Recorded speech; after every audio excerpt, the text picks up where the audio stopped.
Ang isang bulag, ang gamit lamang niya para makadama at makaalam ng kanyang palibot, ang malakas na malakas ay ang kanyang pandinig. Kaya nalaman niya na naandoon si Jesus. At nalaman din niya na Jesus ang isinugo, ang tagapagligtas. At ang tengang ito ang ginamit niya upang makalapit sa ating Panginoong Jesus. Para kay Bartimeo, gayon ang nais niya. Hindi siya pababayaan ng Diyos.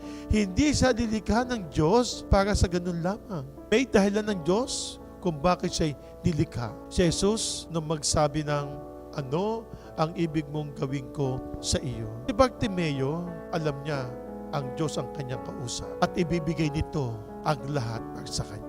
Yung tiwala niya sa ating Panginoong Diyos. Nagtiwala siya. Kaya tugon niya, ibig ko po ako ay makakita. Tarok ng Diyos, tarok ni Jesus ang kalooban ni Bartimeo. Alam niya ang kanyang niloloob. Kapag ang Diyos ang may gawa, matutupad, basta magtiwala ka sa Kanya.